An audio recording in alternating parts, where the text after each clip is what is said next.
I think for email writing, it's kind of tricky in a way that you have to know what you're writing or what is the purpose of writing that email.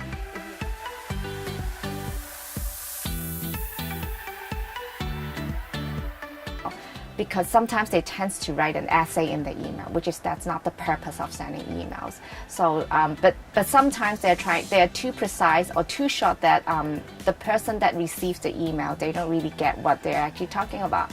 So knowing the appropriate length of the email, like whether they need to be precise in the email, but at the same time has to be detailed enough to let the person who receives the email understands what they're trying to say.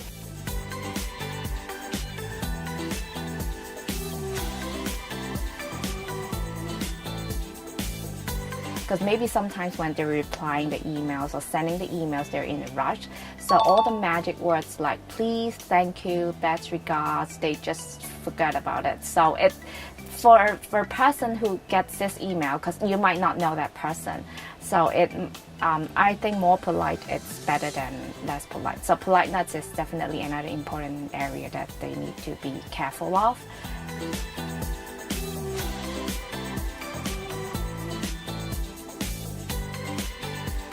Sometimes our staff, they do have a tendency that if the email it's actually asking a questions or asking them to do something, if they don't have an immediate answer for that, they tend to not replying at all.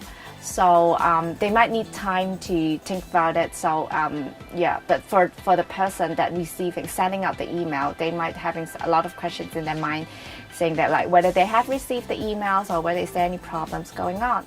So you can still first reply the person saying that you need some time, so buy a little bit of the time, but don't, instead of not replying at all. So I think it's critical that you have to know what is the purpose of that email.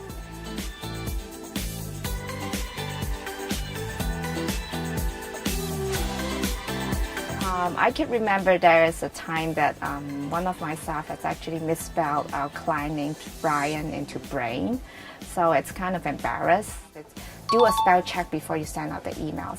So never be lazy of doing that, because even just a very short email, sometimes if you type too fast, there are typos.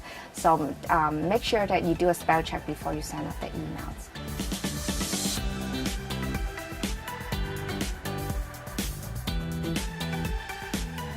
So maybe the email first started off with sending it to a bunch of people, but by the time when we reply, because it might involve some sensitive information, so if you just reply all, sometimes the sensitive information will be just sent to some inappropriate persons.